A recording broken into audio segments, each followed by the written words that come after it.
आने वाले सोमवार यानी फरवरी 17 की बात करें, नए फास्टैग रूल जो है वो लागू होने वाले हैं। अगर आप हाईवे से अपनी गाड़ी लेकर गुजरते हैं और बीच में टोल प्लाजा आता है जहां पर आपका फास्टैग की अगर हम बात करें उससे पैसे डिडक्ट होते हैं, तो आपको इस खबर को ध्यान से सुनना होगा। यानी आप ये कह सकते हैं कि फरवरी 17 से नए फास्टैग के रूलों में बदलाव हो रहा है और 2025 की अगर बात करें, ये बहुत बड़ा बदलाव है फास्टैग को लेकर। अक्सर लोग जो है अपनी गाड़ी पर फास्टैग लगाकर निकलते हैं, लेकिन आइंदा जिस तरह से बात करते हैं, जब आप गुजरते हैं टोल प्लाजा से, कईयों का बैलेंस डिडक्ट हो जाता है और कईयों को बैलेंस की वजह से जो है वो वहां पर जिस तरह से पेनल्टी भरनी पड़ती है। अगर आप चाहते हैं कि ये इन रूलों में क्या बदलाव हुआ है, और साल 2025 का ये फास्टैग को लेकर पहला बदलाव होगा। लेकिन आपको बता दें कि यहाँ पर एनपीसीआई की बात करते हैं, national payment corporation of India ने यहाँ पर जो ज्यादा जानकारी दी है कि ये जो बदलाव है, ये जो नए फास्टैग के रूल है, ये फरवरी 17 2025 यानी जो आने वाला अपकमिंग मंडे है,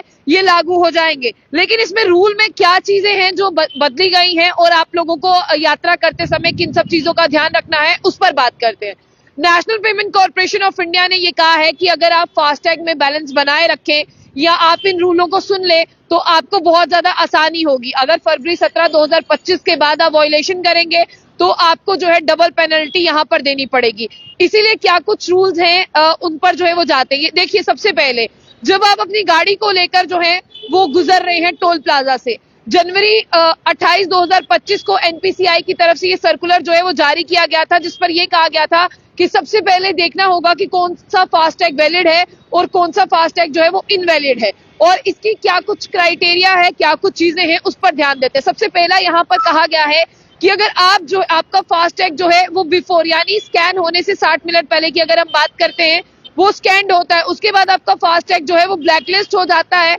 और ब्लैकलिस्ट होने के साथ साथ या आपके फास्टैग में जो है वो लो बैलेंस हो जाता है। इन दोनों सूरत हाल में अगर बात करते हैं, आपकी गाड़ी जो है वो टोल बूथ पर पहुंचती है, टोल प्लाजा पर पहुंचती है, आपकी ट्रांजैक्शन नहीं होगी। और अगर दूसरी बात यहाँ पर कहूँ, आपका फास्टैग स्कैन होने से जो है 10 मिनट की अगर हम बात करते हैं, यानी 10 minute after the FASTag is scanned, तो अगर ऐसा होता है, उसके आगे मैं आपको बता दूं कि आपका फास्टैग ब्लैकलिस्ट हो जाता है या इनएक्टिव हो जाता है, तब भी आपका जो है वो बैलेंस डिडक्ट नहीं होगा। तो इसका मतलब ये है कि जो फास्टैग इन दोनों कंडीशंस की बात करते हैं, आपके बैलेंस को डिक्लाइन दिखाते हो, यहाँ पर एरर और कोड 176 का जो है वह यहाँ पर हवाला देगा, यहाँ पर ये होगा। उसके बाद में जो है इन दोनों सूरत हालों की बात करूँ, दोनों कंडीशंस मैंने आपको बताई, आपको यहाँ पर पेनल्टी देनी पड़ेगी। यानी देखिए, 60 minutes before the FASTag is scanned, और यहाँ पर भी आपको पेनल्टी पड़ती है अगर उसके बाद में गुजरने के बाद में आपका फास्टैग ब्लैकलिस्ट हो जाता है या वो इनसफिशिएंट या लो बैलेंस दिखाता है। इस मामले में आपका बैलेंस वहां से नहीं कटेगा, डिक्लाइन मोड पर होगा, तो भी आपको पेनल्टी देनी पड़ेगी।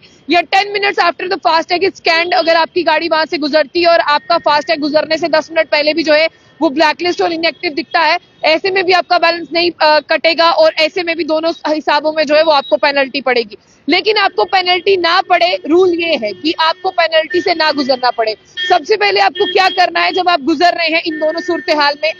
व्हाइट लिस्टेड यानी अगर आपका एक्टिव है, अगर आपका फास्टैग एक्टिव है तो कोई टेंशन वाली बात नहीं है। अगर आपका फास्टैग ब्लैक लिस्टेड है, इनएक्टिव है, तो आपको क्या करना है, सबसे पहले जब आपको पता है कि आप उस रास्ते से गुजर रहे हैं, तो आप एक बार चेक कर लें कहीं इनसफिशिएंट बैलेंस ना हो जाए। और नाउ योर कस्टमर, यानी बहुत सारे लोगों का यहाँ पर KYC ही अपडेट नहीं है, जिसकी वजह से लोगों को यहाँ पर देरी होती है, खामियाजा भुगतना पड़ता है। और तीसरा मैं आपको बता दूं कि डिस्पेंसेस इन व्हीकल रजिस्ट्रेशन डिटेल्स, आपकी जो व्हीकल की रजिस्ट्रेशन की डिटेल्स हैं, उसको लेकर भी अगर किसी तरह के डिस्पेंसरी है तो आपको जो है ये खामियाजा भुगतना होगा। और आपका फास्टैग जो है वो लास्ट मिनट में अगर आप रिचार्ज करते हैं ब्लैकलिस्ट होने से पहले, तो आप ये भी ध्यान रखें कि ये रिवाइज सिस्टम में अगर जाता है तो ठीक है, नहीं जाएगा तो आपको पेनल्टी भरनी पड़ेगी। इसीलिए फास्टैग के लिए आप लोगों को क्या करना है, ये 3 चीजें हैं जो मैं आपको यहाँ पर बता दूं। सबसे पहले आप देख लें कि आपका अकाउंट टोल प्लाजा तक पहुंचने से पहले खाली तो नहीं हो जाएगा, कहीं उसमें सफिशिएंट बैलेंस होने के बजाय इनसफिशिएंट बैलेंस तो नहीं दिखाएगा। अपना KYC चेक कर लें कि कहीं आपको KYC के तहत जो है आपने वहां पर हुआ है,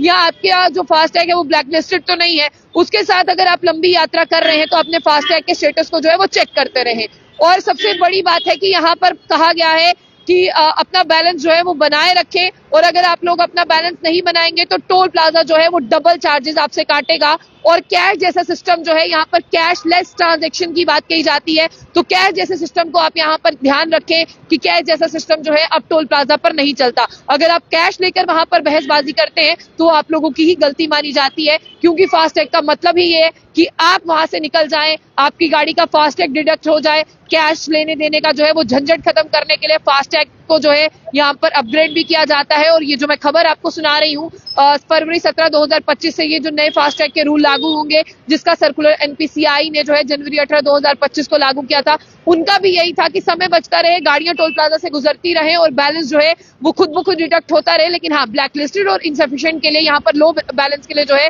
वो परेशानी है। इसीलिए गुजरने से पहले, लंबी यात्रा से पहले अपना बैलेंस जो है वो जरूर चेक करें और ये भी देखें कि इनसफिशिएंट ना हो, ताकि आपको पेनल्टी ना भरनी पड़े इन दोनों सूरत हालों में। जाने से पहले जो बुलेटिन न्यूज को लाइक और फॉलो करना ना भूलें।